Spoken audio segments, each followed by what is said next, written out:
Hello friends, स्वागत है आपके अपने यूट्यूब चैनल श्लोक स्टडी क्लासेस में। तो फाइनली हम पहुंच चुके हैं अपने तीसरे चैप्टर पर, जो चैप्टर का नाम है हमारा क्या, दो चर वाले रैखिक समीकरण युग्म। ये हमारे चैप्टर का नाम है और ये चैप्टर नंबर तीसरा है अपने कौन सी क्लास 10th की मैथ का। ठीक है। और कौन से आपको पता है हम कौन से प्रश्न जो मैथ है कौन सा सॉल्व कर रहे हैं, मनोहर रे मैथ को सॉल्व कर रहे हैं। और उसी क्रम में हमने अपने दो चैप्टर सॉल्व कर लिए पूरी तरह से। और अब हम करेंगे अपना चैप्टर नंबर 3। चैप्टर नंबर 3 की प्रश्नावली करने से पहले हम उसके कुछ बेसिक समझेंगे कि भाई इसमें क्या क्या हमें पढ़ना है, एक्चुअल में वो चीज देखेंगे। और ये दो चर वाले रैखिक समीकरण होते क्या हैं इसके बारे में थोड़ी सी जानकारी लेंगे, उसके बाद हम प्रश्नावली शुरू करेंगे 3A। ठीक है। दो चर वाले रैखिक समीकरण युग्म का मतलब नाम से ही हमें पता चल रहा है हमारे चैप्टर के अंदर जो चर की संख्या होगी वो दो होगी। चर कौन से होते हैं सर? चर वो होते हैं जो एक्स वाई जेड, ये हमारे क्या होते हैं चर। अचर क्या होते हैं? संख्याएं 1 2 3 4। तो चर जो होंगे हमें दो चर होंगे हमारे समीकरण में से एक्स और वाई। ठीक है। और उसके बाद अचर होंगे ये। तो दो चर वाले की बात करेंगे तो दो चर हमारे इस समीकरण में होंगे, उनको सॉल्व करेंगे। और वो भी समीकरण जो होंगे वो युग्म के साथ होंगे, यानी कि दो समीकरण होंगे हमेशा। ठीक है। तो अगर हम बात करें अपने दो चर वाले रैखिक समीकरण को, हम स्टैंडर्ड कैसे लिखते हैं, कैसे मानक है उसका कि भाई दो चर वाले रैखिक समीकरण कैसे लिखे जाते हैं, तो इस बार एक समझ लेते हैं भाई। तो जो दो चर वाले समीकरण है उसको हम लिखते हैं भाई a x plus b y plus c बराबर 0। इसके रूप में लिखते हैं हम। कौन से? दो चर वाले रैखिक समीकरण जहां पर हमारे पास एक्स और वाई हैं, वे दो चर हैं। इसमें दो चर मिल गए आपको, एक्स और वाई, और सी तो अचर है क्योंकि इसके पास तो है नहीं एक्स वाई। और जो ए बी दिख रहे हैं ना आपको, ए और बी, ये कभी भी 0 के बराबर नहीं हो सकते। इसे लिख देते हैं हम आपके लिए। जो ए है वो और बी कभी भी 0 के बराबर नहीं हो सकते हैं। ए और जो बी है वो 0 के बराबर नहीं हो सकते हैं, ये बात ध्यान रखनी है। यानी कि कहें तो ए की जगह पे कभी 0 नहीं आ सकता है, बी की जगह कभी 0 नहीं आ सकता है। ठीक है, याद कर लोगे ये चीज तो। अब अगर हम अपने दो चर वाले रैखिक समीकरण से तो मिल लिए भाई कि दो चर वाले रैखिक समीकरण कैसे लिखते हैं। अब इसको अगर हम गणितीय रूप में लिख के दिखाएं तो देखो ए की जगह पे हम क्या लिख सकते हैं, ध्यान से समझिए भाई। ए की जगह पे हम लिख सकते हैं, कुछ भी लिख सकते हैं नंबर। तो जैसे कि ए की जगह पे मान लिया हमने दो लिख दिए, 2x प्लस 3y प्लस सी की जगह भी कुछ मान लेते हैं, 4 मान लेते हैं बराबर 0। तो ये जो समीकरण हमारे पास है ये दो चर वाला रैखिक समीकरण है। अब रैखिक शब्द जो यूज हो रहा है, रैखिक शब्द जो यूज हो रहा है उसमें हम क्या कर सकते हैं, रैखिक शब्द यूज हो रहा है दो चर वाले रैखिक समीकरण। रैखिक शब्द का मतलब ये है, रैखिक शब्द का मतलब ये है कि हमारी जो समीकरण की घात होगी वो एक होगी भाई। घात कितनी होगी? एक होगी। घात कितनी होगी भाई? एक होगी। घात का मतलब, रैखिक का मतलब है एक। ठीक है, घात यानी कि x की पावर भी एक है, y की पावर भी एक है, तो अधिकतम पावर एक ही होगी हमारे समीकरण युग्म की। ठीक है, कहे रहना है। देखो दो चर यानी कि दो चर होंगे, पहली बात। रैखिक मतलब एक घात होगी, मैक्सिमम जो घात है वो एक होगी। दो चर रैखिक समीकरण तो समीकरण है ही भाई। समझ में आया? पूरा नाम ही समझ में आ गया अब तो। दो चर मतलब दो चर हैं, एक्स वाई दो चर मिल गए। रैखिक समीकरण मतलब रैखिक का मतलब ये है कि घात जो है उनकी एक होगी। देखो एक्स की पावर एक, वाई की पावर भी एक, मतलब अधिकतम जो घात होगी वो एक होगी। अगर घात अधिकतम एक नहीं है तो वो रैखिक समीकरण नहीं है, ये ध्यान रखनी है। ठीक है, अगर रैखिक मतलब अधिकतम घात एक नहीं होगी तो वो रैखिक समीकरण नहीं होगा। जैसे फॉर एग्जाम्पल लिख दें भाई x square plus 3y plus 4, ये लिख दिए तो ये रैखिक समीकरण नहीं है भाई, रैखिक समीकरण नहीं है। क्यों ना है? क्योंकि भाई इसकी पावर जो है वो अधिकतम 2 है, इस वजह से। ठीक है, ये चीज तो हमें समझ में आ गई भाई कि रैखिक समीकरण क्या होता है। ठीक है, रैखिक समीकरण हमें समझ में आ गया भाई कि रैखिक समीकरण का मतलब ये होता है घात होता है। अब इसका हम व्यापक रूप की बात करें, कभी कभी हमसे पूछ लेते हैं व्यापक रूप बताओ। तो व्यापक रूप के लिए हमें थोड़ी सी चीज समझनी पड़ेगी भाई, वो क्या है वो देख। जो हमारे पास रैखिक समीकरण के व्यापक रूप है, व्यापक रूप, व्यापक रूप, ठीक है, व्यापक रूप में हम ऐसे लिखेंगे इसको दो युग्म के ऊपर, जैसे कि लिख लेते हैं भाई इससे एक बार, a1 x plus b1 x की जगह पे y आ जाएगा प्लस c बराबर 0। एक समीकरण तो हमारे पास ये हो गया। अब दो समीकरण युग्म, पीछे शब्द यूज हुआ है ना युग्म, दो चर वाले रैखिक समीकरण युग्म। युग्म युग्म का मतलब होता है दो चीज होंगी इकट्ठी। तो पहला समीकरण ये है और दूसरा और होगा, इसमें a2 मानेंगे हम, x प्लस b2 मानेंगे हम, y प्लस c, यहाँ 1 है ये 2 है और बराबर।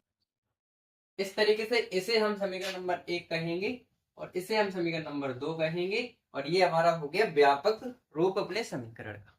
ठीक है, तो अब तक हमने कहानी में ये चीज समझी, नोट पॉइंट लिख लीजिए भाई। अब तक हमने अपनी कहानी में ये चीज समझी कि पहली बात जो समीकरण रैखिक समीकरण है उसको हम इस तरीके से लिखेंगे ax plus by plus c के रूप में, पहली बात। दूसरी बात हमने ये समझी कि a और b कभी भी 0 के बराबर नहीं हो सकते हैं, यानी कि a और b का मान कभी 0 नहीं हो सकता है। तीसरी बात हमने ये समझी कि हमारे दो चर वाले रैखिक समीकरण में चर की संख्या 2 होगी, जैसे कि x और y चर हमारे 2 होंगे। और अगली बात हमने ये समझी कि हमारे पास जो है उसकी अधिकतम पावर, जो समीकरण है उसकी अधिकतम पावर 1 होगी, क्योंकि रैखिक समीकरण है। रैखिक का मतलब होता है एक, तो एक समीकरण मतलब एक पावर, अधिकतम पावर 1 होगी। ये बात भी समझ में आ गई होगी। इसको हम व्यापक रूप में लिख सकते हैं। कभी कभी हमारे पास ऑब्जेक्टिव क्वेश्चन आ जाता है कि भाई दो चर वाले रैखिक समीकरण का व्यापक रूप लिखिए या व्यापक रूप पर टिक मारो, भाई कौन सा है इसमें, तो उल्टे सीधे लिख देंगे, एक सही लिख देंगे। तो ऐसे करके देखिए क्या होगा। व्यापक रूप हमारा होता है a1x plus b1y plus c1 बराबर 0। ऐसे ही अगला लिख देंगे a2x plus b2y plus c2, इस तरीके से हम अपना लिख देंगे। ठीक है, ये हमारा व्यापक रूप हो गया।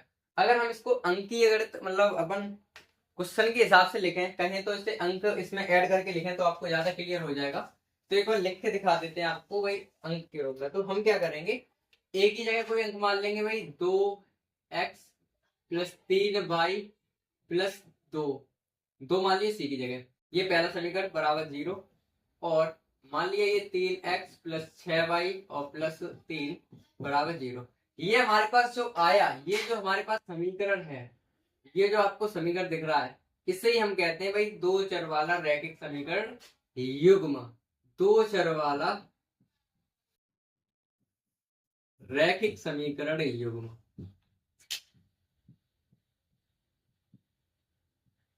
समीकरण।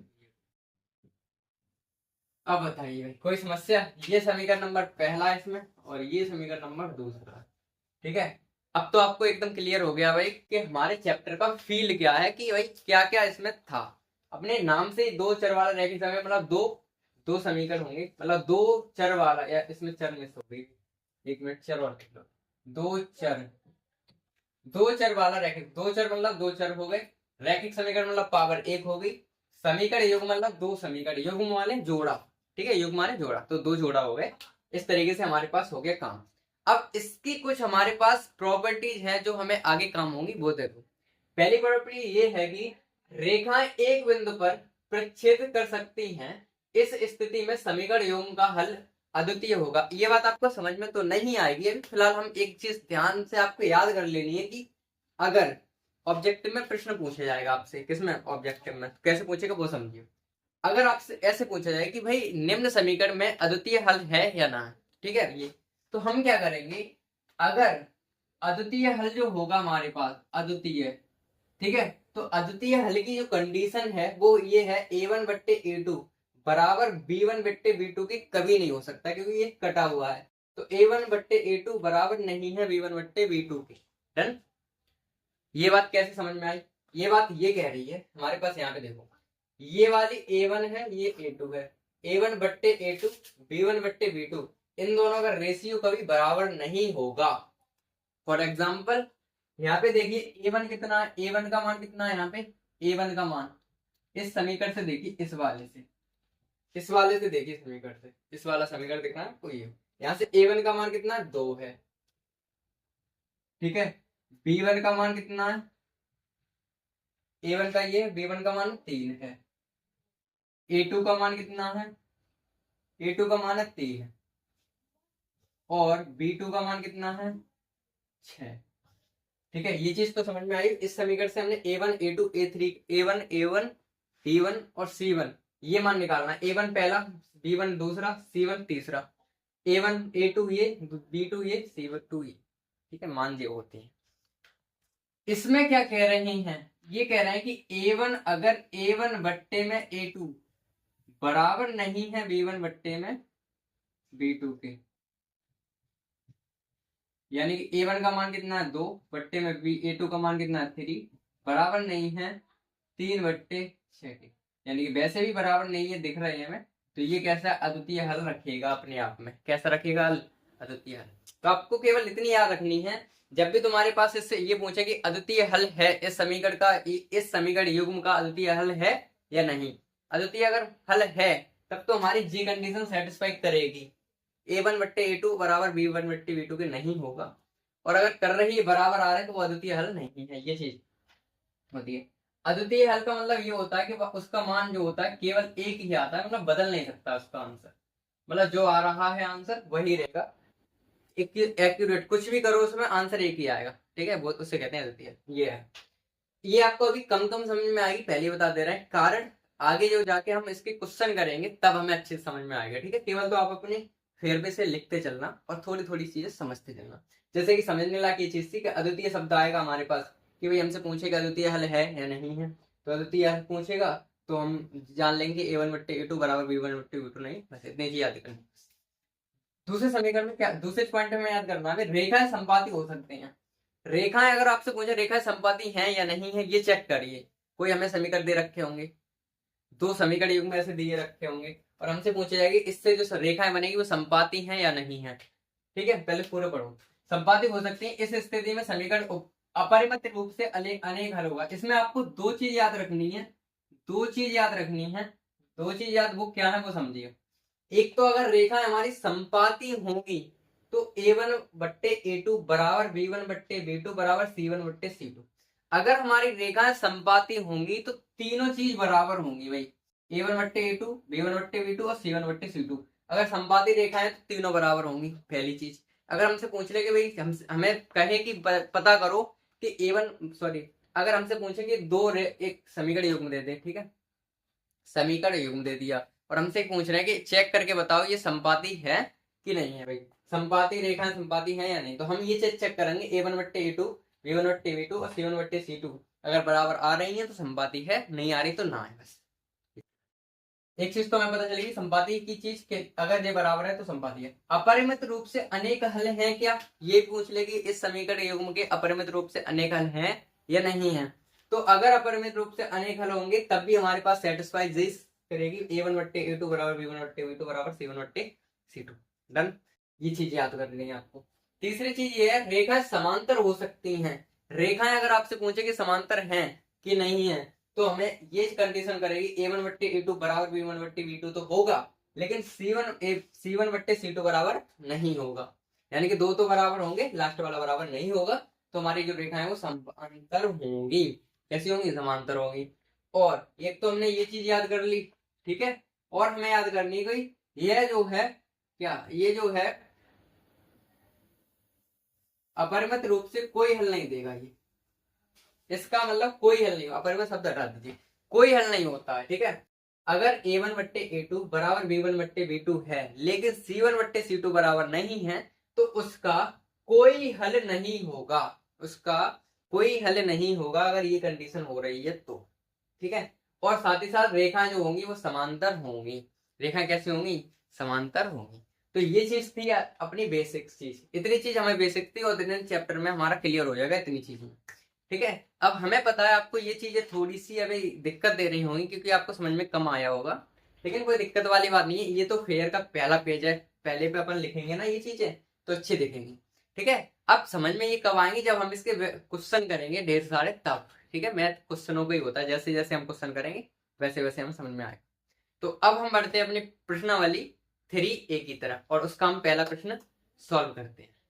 तो हमारा आज का पहला प्रश्न ये है, वो क्या है, आफ्ताब अपनी पुत्री से कहता है कि आफ्ताब नाम का कोई व्यक्ति है, वो कह रहा है अपनी पुत्री से कि 7 वर्ष पूर्व मैं तुमसे 7 गुनी आयु का था। मतलब 7 वर्ष पहले, पूर्व का मतलब पहले, पीछे की बात चल रही है, पूर्व मतलब भूतकाल की। उसमें कह रहा है कि पूर्व मैं तुमसे 7 गुनी आयु का था, 7 गुनी आयु का था। अब मैं 3 वर्ष बाद तुमसे केवल 3 गुनी आयु का रह जाऊंगा। इस स्थिति को बीजगणितीय रूप में हमें दर्शाना है। बीजगणितीय रूप तथा ग्राफीय रूप में व्यक्त कीजिए।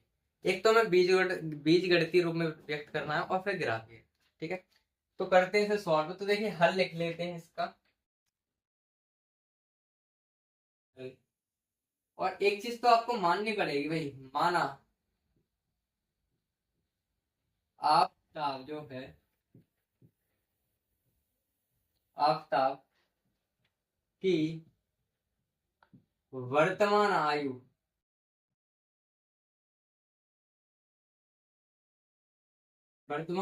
है जो x मान लेती है। वर्तमान आयु x है। ठीक है, जो आफ्ताब है उसकी वर्तमान आयु हम x मान लेते हैं तथा उसकी पुत्री की आयु y है। इतनी चीज आपको माननी है। मतलब आफ्ताब की आयु हमने x मान ली और उसकी पुत्री की आयु y। लेकिन ये वर्तमान आयु है, करंट की, मतलब जो चल रहा है समय उस टाइम की आयु है, वर्तमान है। अब इससे हम अपनी पहली शर्त से देखेंगे। ये कह रहे हैं कि 7 वर्ष पूर्व, 7 वर्ष पूर्व, तो पहली स्थिति से स्थिति 1, या फिर कह सकते हैं हम स्थिति 1 में, जो स्थिति 1 है, कहें तो केस 1 है, तो स्थिति 1 के हिसाब से हमारी क्या कंडीशन बनेगी देखिए। स्थिति 1 कह रही है हमसे, प्रश्न के अनुसार ये स्थिति पहली है। 7 वर्ष पूर्व, अगर पूर्व शब्द यूज हो रहा है प्रश्न में हमारे, ध्यान से समझो, अगर हमारे पास पूर्व शब्द यूज हो रहा है तो हम माइनस साइन का यूज लेंगे। किसका? माइनस साइन का। किसका? माइनस साइन का। ठीक है, तो 7 वर्ष पूर्व मैं तुमसे, अब ये बताओ भाई, पहले स्थिति के अनुसार एक चीज बताओ, एक चीज बताओ कि यहाँ पे लिख लेते हैं, चलो, ये फिर एक इसे ही हटाओ, एक चीज लिखो तुम सीधी।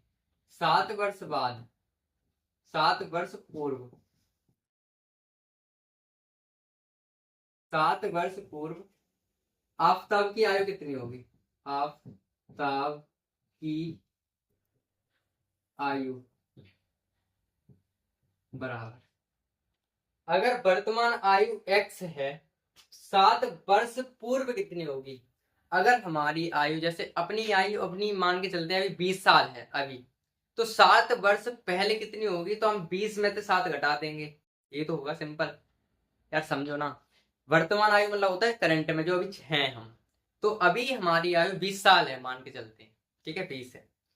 हम कह रहे हैं 7 साल पूर्व, यानी कि 7 साल पहले हमारी आयु कितनी होगी? तो 20 में से हम 7 घटा देंगे, बच जाएंगे हमारे पास। तो अभी हमारी वर्तमान आयु x की है, 7 वर्ष पूर्व कितनी रहेगी? तो x में से हम 7 घटा देंगे कि नहीं घटा देंगे? डन। 7 साल मतलब आफ्ताब की आयु आ गई है 7 वर्ष। तब पुत्री की आयु कितनी हो जाएगी भाई बताओ? तब 7 वर्ष पूर्व पुत्री की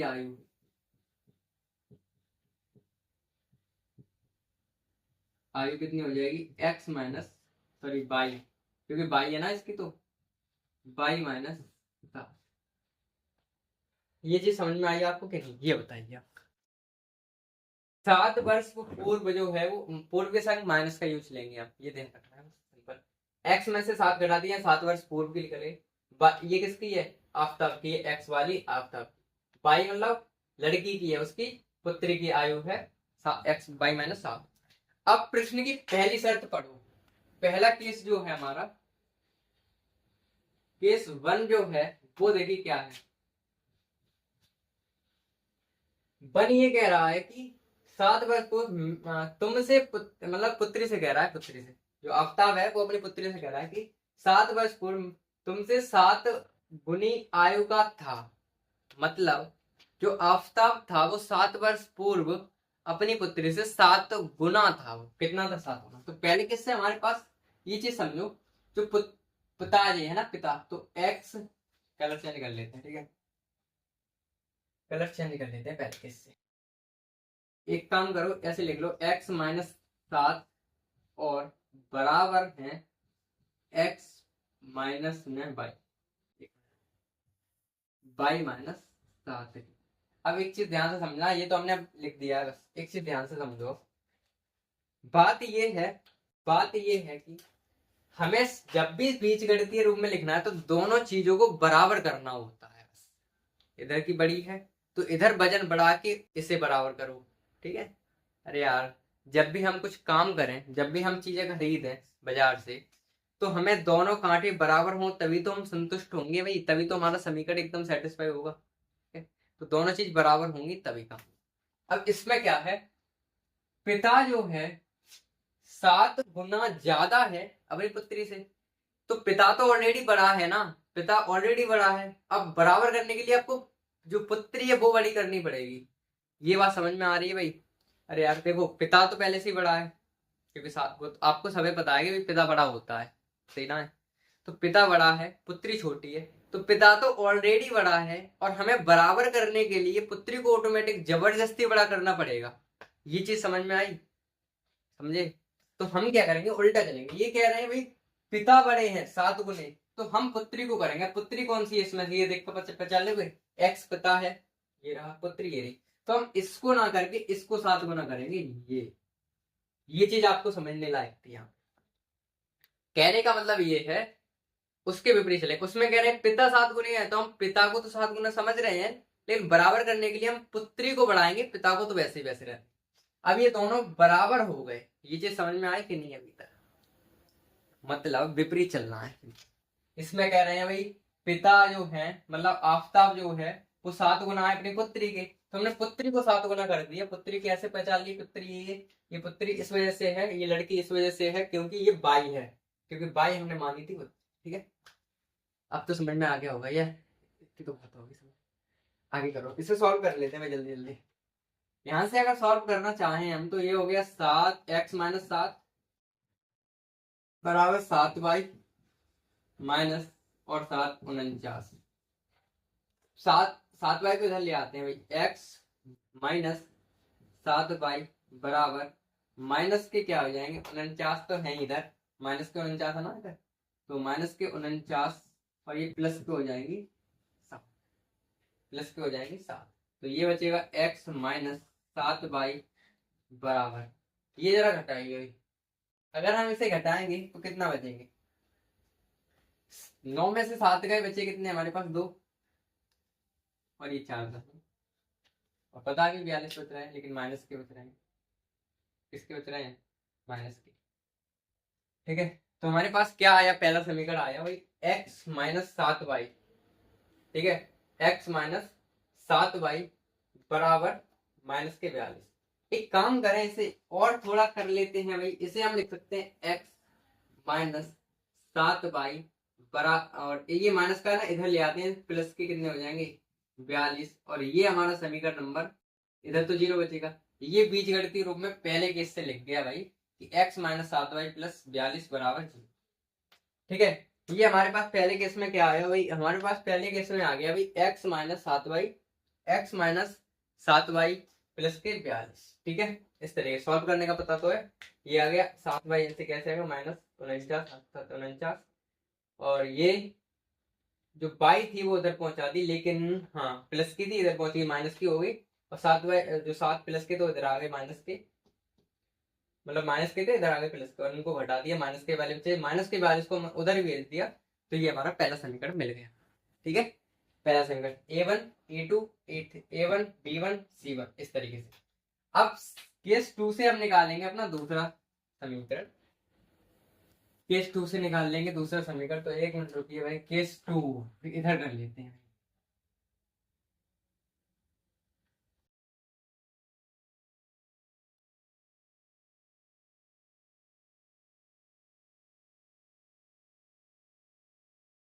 केस 2 देखते हैं। केस 1 से पहला समीकरण, केस 2 कहां से, सुनो। साधु नहीं था, ये तो सही है। अब तीसरा यहाँ से है।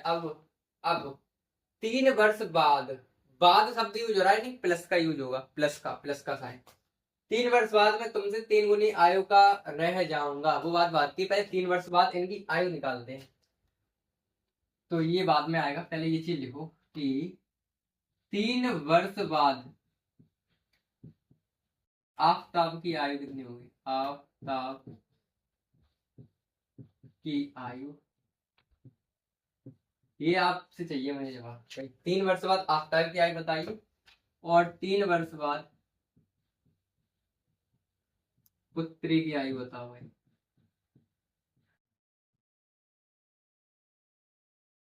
ये चीज, दो चीज बता दीजिए आप जल्दी से।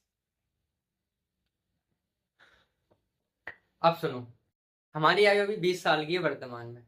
यहाँ पे एक्स है, यहाँ पे तो एक्स है ना, वर्तमान आयु एक्स है यानी कि, और हमारी 20 है। अगर हमारी 20 है, 3 वर्ष बाद कितनी होगी ये बताओ। अगर हमारी अभी 20 है तो 3 वर्ष बाद कितनी होगी, तो हम 20 में 3 जोड़ देंगे ना, क्योंकि 3 वर्ष बाद पूछी है। तो हमें क्या करेंगे, हमारी वर्तमान अभी तो एक्स है, इसमें हम 3 और जोड़ देंगे, तो ये आ गई हमारे पास किसकी आयु, 3 वर्ष बाद की आयु। ये लड़की की, लड़का की, ये पिताजी की हो गई उसकी, और ये लड़की की हो गई, बाई वाली लड़की। ये चीज तो समझ में आ गई हो गया। अब केस 2 यहां से शुरू होगा भाई। केस 2 ये कह रहा है कि अब 3 वर्ष बाद मैं तुमसे केवल 3 गुनी आयु पर रह जाऊंगा, मतलब जो पिता तो अभी बड़ा है, यानी कि x+3 बराबर हो जाएगा y+3 के। लेकिन केस के हिसाब से देखते हैं, 3 वर्ष बाद मैं तुमसे 3 गुनी आयु का रह जाऊंगा। 3 गुनी आयु का कौन रह जाएगा, पिताजी रह जाएंगे। यार पिताजी तो बड़े हैं, इसमें पिताजी बताओ कौन से हैं। इस ये वाली पिताजी की आयु, ये वाली, पहली या दूसरी, जल्दी बताओ, जल्दी बताओ कौन सी है। एक्स वाली है, क्योंकि हमने मान रखा है एक्स वाली आयु पिताजी की आफताब की है, तो एक्स वाली आफताब। ये तो पहले से बड़ी है, ये छोटी है लड़की, तो हमें इसको बराबर करने के लिए, ये तो पहले से बड़े हैं, इसको बराबर करने के लिए बड़े ही कौन करने, इन्हें जबरदस्ती बड़ा करना पड़ेगा। तो हम गुना कितने कर देंगे, तो 3 गुना। डन, ठीक है सर।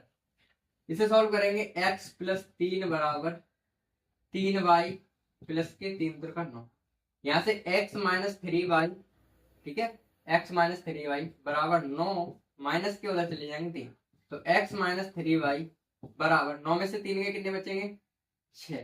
ठीक है, 9 में से 3 के कितने बचेंगे, 6। इसको भी हम इसी फॉर्म में लिखते हैं अगर, तो x-3y-6 बराबर 0। ठीक है, तो हमारे पास 2 रैखिक समीकरण मिले, वो क्या है, बीजगणितीय रूप में 2 समीकरण मिल गए। क्या क्या, एक तो ये हमारे पास आया था, ठीक है, और एक हमारे पास ये आया। तो हमारा क्वेश्चन जो आधा तो सॉल्व हो गया, आधा प्रश्न तो हमारा एकदम सॉल्व है। वो क्या क्या है वो देखिए। हमारे पास प्रश्न हो इस हिसाब से, ये वाला बीजगणितीय रूप में लिख दिया, और इसके हिसाब से ये। अब हम क्या करेंगे, एक लाइन लिखनी है बस कि हमारे पास बीजगणितीय रूप में लिखना है, तो इसे लिख देंगे, अतः हमारा बीजगणितीय रूप, या फिर इधर लिख ही देते हैं। कहाँ लिख दें, जगह तो है नहीं, यहाँ लिख दो भाई, बीजगणितीय रूप में, बीजगणितीय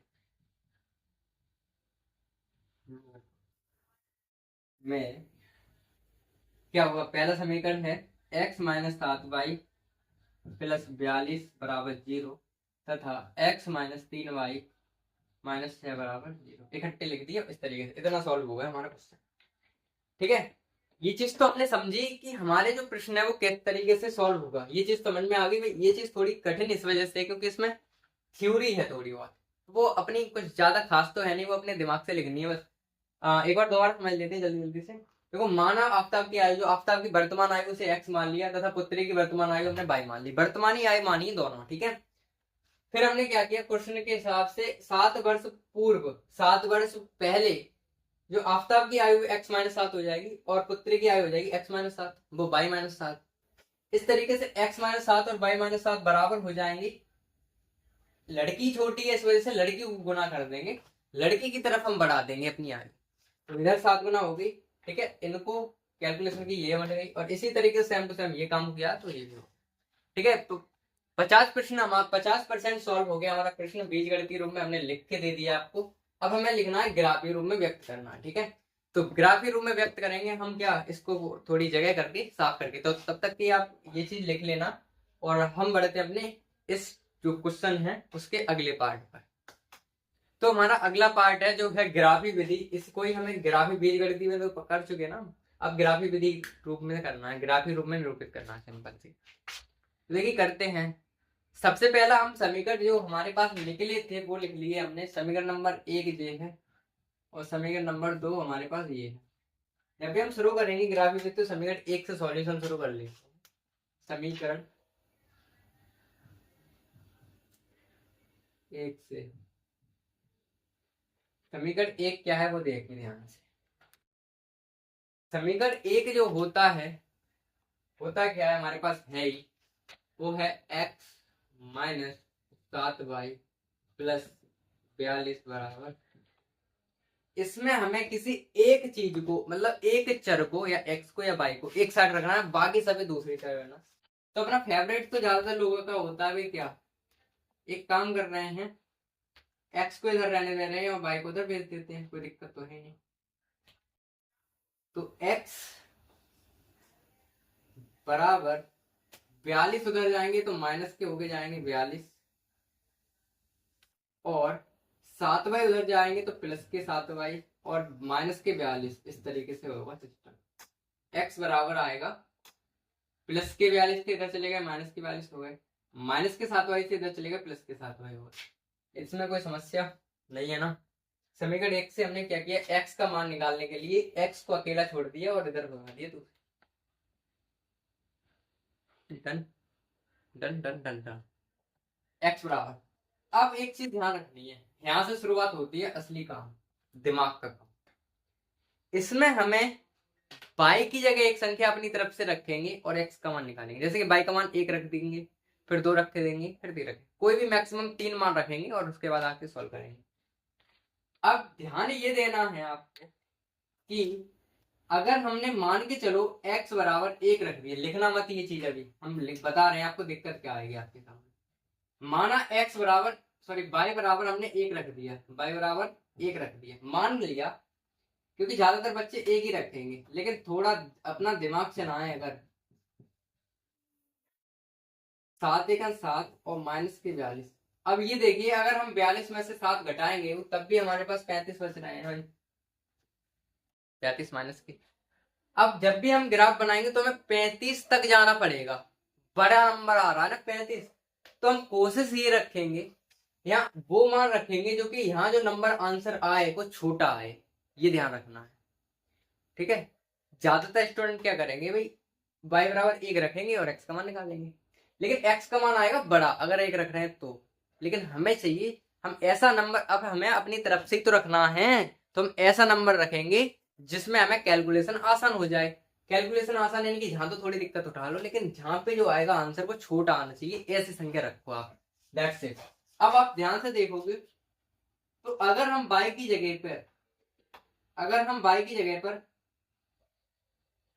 कुछ और रखें, कोई बड़ा नंबर रखें 42, अब देखिए यहाँ पे अगर 2 रखेंगे 2 7 14, ठीक है, अगर हम यहाँ पे रख रहे हैं 5 5 7 35, 7 5 रख देते हैं, और 6 रखेंगे तो 6 7 42, 42 पूरे पूरे कर लेंगे, 5 रखो आप। तो y की जगह पे अगर 5 रखते हैं हम, 5 रखने पर, तो x बराबर 7 इंटू 5 में से y की जगह तो 5 आ गए ना, -42, तो x बराबर 7 पंजे 35 -42, और ये हमारे पास बच जाएंगे x बराबर -7। कम बचे भाई, लिमिटेड बचा आंसर। अब हमें ग्राफ बनाने में दिक्कत नहीं होगी, 7 तक हमें जाना है, सिंपल डन। चलो एक चीज ध्यान रखिए, हमने 5 y का मान 5 रखा तो x का मान 7 आ गया। इसी तरीके से हम क्या करेंगे, अगली चीज करेंगे, x बराबर 5 तो रख लिया, अब 6 रखते हैं भाई, y बराबर 6 रखने पर रखे भाई, तो समीकरण क्या है, x बराबर 7y-42। यहाँ पे x y की जगह पे 6 रखेंगे। x बराबर 7 इंटू 6 माइनस के 42। तो x बराबर आएगा 7 6 42 0। तो x बराबर तो 0 आ गया। अगर हमने x बराबर y बराबर 6 रखा तो x बराबर 0 आ गया। ऐसे हम y बराबर रख लेंगे अब 7 रखने। तो यहाँ पे क्या आएगा भाई, x बराबर 7y-42। इसमें तो रखेंगे x बराबर 7 इंटू 7 माइनस 42। यहाँ पे x बराबर 7 7 49 माइनस के 42। और ये आ गए x बराबर के हमारे पास 7 प्लस के। ये प्लस के साथ ये, माइनस के साथ ये 0। यहाँ की बात समझो, इतनी चीज से हमने क्या समझा वो देखिए। अब आपको एक फाइनल सारणी बनानी है जो अपन ने काम किया उसकी। इसमें दो सारणी बनेगी, पहले बता दो। पहले पहले समीकरण 1 से काम चल रहा है ये। पहले समीकरण की सारणी बनानी है आपको यहाँ पे। अब एक बार में तो एक ही समीकरण सॉल्व हो रहा है, देख लेना। इस तरीके से सारणी बनानी है आपको, यूं करके।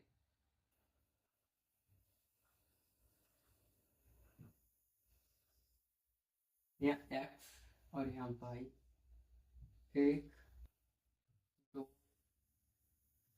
3। तीन तो मान आएंगे, 4 बन गए क्या? 1 2 3 4, 4 बन गए। एक मिटा दो, 3 ही तो मान आए। तो देखो ध्यान से भाई, क्या क्या मान रखे अपन ने। पहली बात, सबसे पहले हमने रखा x बराबर y बराबर 5। y बराबर 5। तो x का मान आया माइनस के साथ, x का मान आ गया माइनस के साथ। दूसरी चीज हमने y बराबर रखी 6, तो x का मान आया 0। यहाँ पे y का मान आया 7 और x का मान आया 7। ठीक है, यहाँ तक बताओ कोई समस्या? सारणी बनाने में कोई समस्या किसी भी प्रकार की नहीं है ना? पहले समीकरण से हमने सॉल्व किया और इस तरीके की हमारी एक सारणी बन के तैयार हो गई भाई। अगर हमने y का मान 5 रखा तो y के सामने 5 रखने के बाद माइनस का 7 आया तो माइनस। ऐसे हमने 6 रखा, 6 y की जगह पे 6 आ गए और 0। ऐसे हमने 7 रखा, फिर आंसर भी 7 आया। समीकरण 1 का कार्यक्रम खत्म, सारणी बन गई एक कंप्लीट। ठीक है, और अगर हम ग्राफ की बात करें तो ग्राफ आपको एक ही ग्राफ पे बनाना है। तो अगर आप इसकी ग्राफ की बात करोगे ना, तो हम इकट्ठे बना दे ग्राफ की, एक बार ही बनाते हैं भाई। चलो एक बार बना देते हैं। चलो इकट्ठे बना लेंगे दोनों को एक ही ग्राफ के ऊपर। तो पहले तो आपको इतना करना है, ये चीज समझ में आई। पहले समीकरण से हमने ये काम कर लिया ना, अब सेम टू सेम दूसरे समीकरण के लिए भी यही काम करना है और फिर दूसरी सारणी बनानी है आपको। ये सारणी आपको अपनी लिख लेनी है और उसके बाद दूसरा काम करना है दूसरे समीकरण के लिए, सेम काम चाहिए। फिर सेम सारणी ऐसी बनाएंगे। तो जल्दी जल्दी बना लेते हैं, उसके लिए हमें जगह पड़ेगी तो थोड़ी देर वेट कीजिए भाई। तो अब हम करेंगे सॉल्व दूसरे समीकरण से। ठीक है, तो पहले समीकरण की हमने जो सारणी बनाई थी वो तो बन गई। अब दूसरे समीकरण से शुरू करते हैं। समीकरण 2 से करें भाई x माइनस 3y माइनस 6 बराबर 0। यहाँ से हम x को इधर रखेंगे भाई, x बराबर 3y तो उधर प्लस के हो जाएंगे और ये भी प्लस का ही होगा। ये तो प्लस के है, इधर जाएंगे और ये प्लस का ही होगा। ठीक है, तो इसमें तो हम जितने कम आंसर रखें उतने ही बढ़िया, क्योंकि दोनों प्लस की साइन है भाई। और प्लस का हम कुछ भी रखें जुड़ ही जाएंगे, तो एक ही रख के देख लेंगे भाई। ठीक है, समीकरण 1 रखेंगे भाई। 1 रखेंगे तो क्या आएंगे, दोनों 0 0 शुरू करो। अगर हम y बराबर, अगर हम y बराबर या माइनस के 1 रखना है, माइनस के 2 रखना है, आ जाइए। तो x बराबर y की जगह पे, y की जगह हम रखेंगे भाई -1 रख ली, -1 रखेंगे। ठीक है, तब क्या होगा देखिए, इस समीकरण में रखना है इस वाले में। ठीक है, तो x बराबर 3 माइनस के 1 अपॉन में प्लस, तो x बराबर -3 प्लस के 6, तो x बराबर आया +3। ठीक है, x का मान 13 आ गया।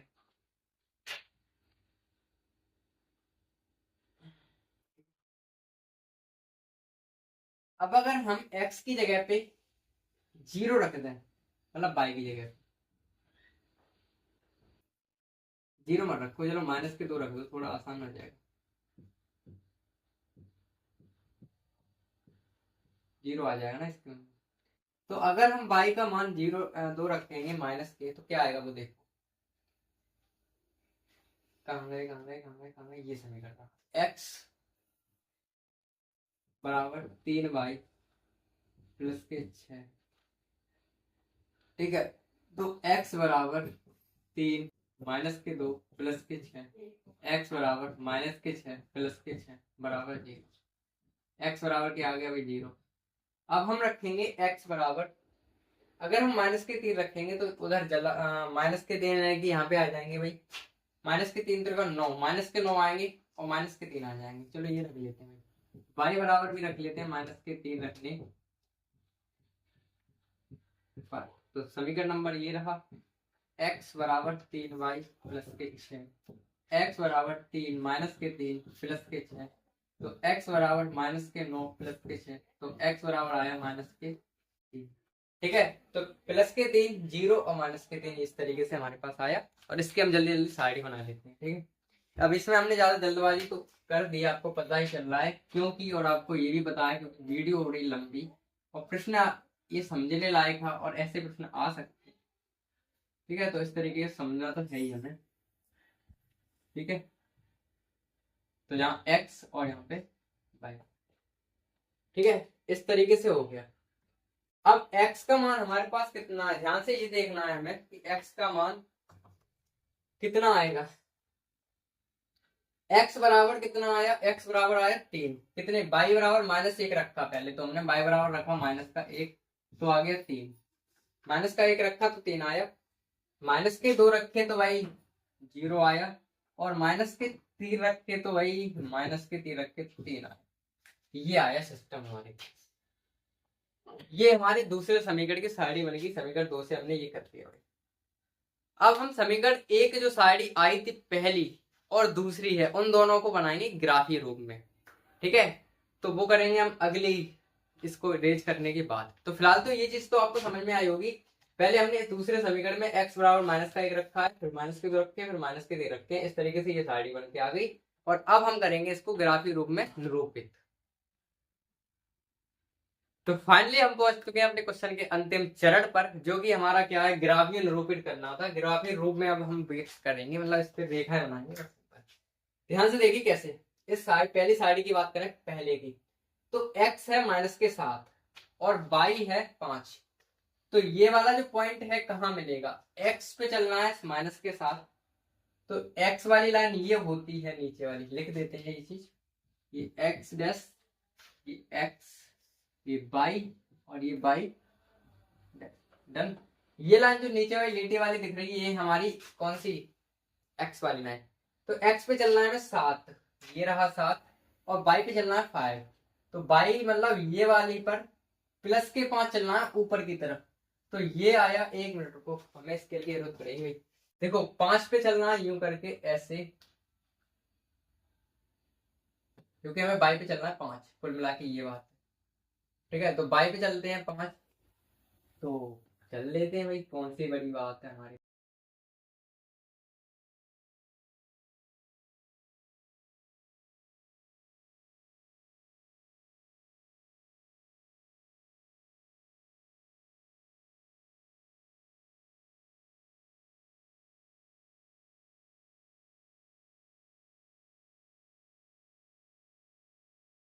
ठीक है, y पे तो हम 5 चल लिए, x पे चलना है माइनस के साथ, x ये रही, और इस पे चलना है माइनस के,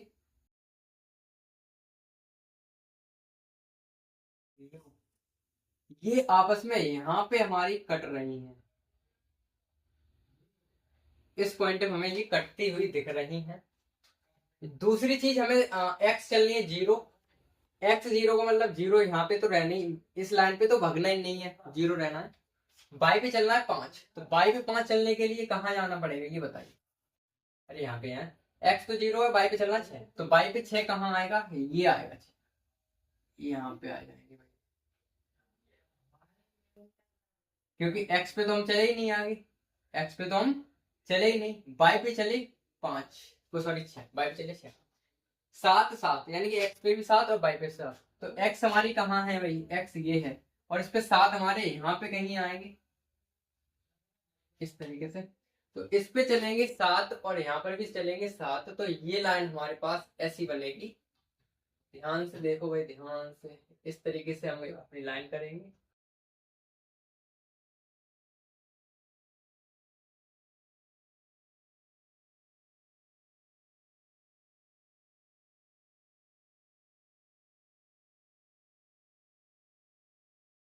ठीक है भाई, 7 7, तो ये हमारी यहाँ पर प्रतिच्छेदित यानी काट रही है इस तरीके से। पहले काम खत्म, पहली साइड का हमारा काम हो गया। एक्स पे चल रही है माइनस के साथ, वाई पे चल रही है प्लस के साथ, ये बिंदु पे आ गए हम कटे। एक्स पे चलना था 0, कहीं पे भी नहीं चलना था एक्स पे, वाई पे चलना था 6, तो ये पहुंचा 6 पे, और 7 चलना था एक्स पे, ये रहा 7, और वाई पे चलना 7, इस तरीके से ही हो गया। अब हमें तीनों बिंदु को मिलाना है आपस में भाई, इस तरीके से। एक बार हम ब्लैक पेन से मिला देते हैं तीनों बिंदुओं को थोड़ी सावधानी के साथ। अब हम स्केल का यूज करें कि नहीं करें ये समझ में नहीं आ रहा।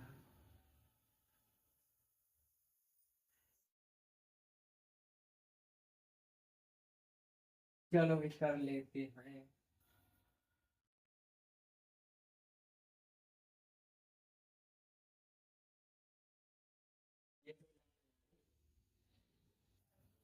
ऐसी मिलती हुई गई, यहाँ पे तो मिल गई, ये मिल गई। अब थोड़ी तिरछी हो सकती है क्योंकि हमारी जो स्केल है वो छोटी है, इस वजह से। तो इस तरीके से अपन ने इसको मिलाई, और इस पे हम अपन ऐसे ओके, ठीक है, तीनों बिंदु को मिलाएंगे। अब ये थोड़ी तिरछी वगैरह दिख रही तो आप सीधी खींचना एकदम, जैसे खींचे आपकी कॉपी पर। ठीक है, तो एक सारणी का काम हमारा हो गया, ये हमारी लाइन आ गई, इस लाइन को ही हम कहेंगे अपनी जो। ठीक है, तो फाइनली हमने तीसरा वो जो कर रहे थे हम, वो क्या कर रहे थे, ये चीज हमने खींच ली थी लाइन। ठीक है, अब ये किसकी लाइन है, हमारी पहली सारणी की थी, पहले समीकरण। तो इस पूरी लाइन पे हम ये समीकरण लिख देंगे, कहीं पर भी लिख सकते हैं, ये वाली कोई दिक्कत वाली बात नहीं। एक्स माइनस 7y प्लस 42 बराबर 0, इस तरीके से ये हमारी लाइन होगी कंप्लीट। ठीक है, इस तरीके से ये लाइन हमारी कंप्लीट होती है। एक काम हो गया, अब दूसरी साइड का ऐसे ही करेंगे हम काम। तो एक्स पे चलना है पहले, तो हमें माइनस के कितने, एक्स पे चलना 3, तो फटाफट से जल्दी जल्दी कर लेते हैं। एक्स पे 3, ये आया एक्स पे 3 लाइन, एक्स पे 3, एक्स पे 3, एक्स पे 3, एक्स पे 3, ये रही एक्स पे 3।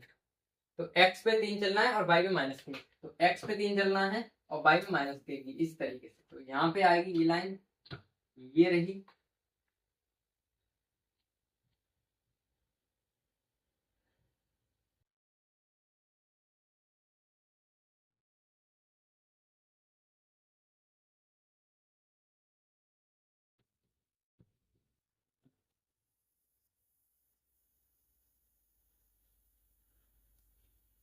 ठीक है, ये आ गया एक्स पे 3, एक्स पे 3 और वाई पे माइनस के, एक्स पे 0 और वाई पे माइनस के 2, एक्स पे 0 जहाँ पे आ गया माइनस के 2, ये आया एक दिन, और -3 और -3, -3 और -3, इस तरीके से ये तो कर लेते हैं ऐसे। यार पटरी थोड़ी दिक्कत कर रही है आज,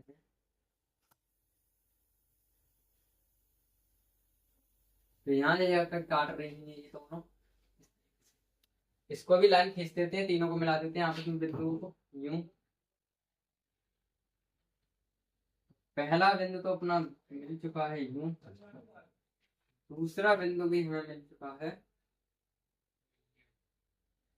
आराम से कहीं तक ले जाओ, कोई दिक्कत नहीं है, तसल्ली से, तुम्हारी इच्छा है काम। ठीक है भाई, ये काम हो गया अपना। अब क्या करना है, सिंपल सा अपना समीकरण लिखना है कि एक्स माइनस 3y माइनस 6 बराबर 0। ठीक है, ये काम तो हो गया कंप्लीट। तो हमारा जो ग्राफीय रूप था वो हमारा ये था, ये करना था इतना काम। ठीक है, ग्राफीय रूप भी होता है हमारा कंप्लीट, और गणितीय रूप हम मतलब बीजगणितीय रूप कर चुके थे पहले। तो ये फिर थोड़ा बड़ा था और अगला प्रश्न भी बड़ा है, मतलब इस प्रश्नावली में जितने भी सवाल हैं वो सब बड़े हैं। ठीक है, तो कोई दिक्कत वाली बात नहीं है, ऐसे धीमे धीमे धीमे धीमे अपन करते चले जाएंगे। तो पहला सवाल तो अपना हो गया कंप्लीटली फाइनली कंप्लीट। ठीक है, तो आज की क्लास में तो बस इतना ही करेंगे और अब मिलेंगे हम अगली क्लास में अगले प्रश्न के साथ। ठीक है, तो ये प्रश्न आपको अगर थोड़ी सी भी दिक्कत रह गई हो तो आप दोबारा से वीडियो देखना और कर लेना। ठीक है, इस तरीके से, और अपना फेयर पे काम पूरा कर लेना, और तब अपन मिलते हैं अगली क्लास में। तब तक के लिए बाय।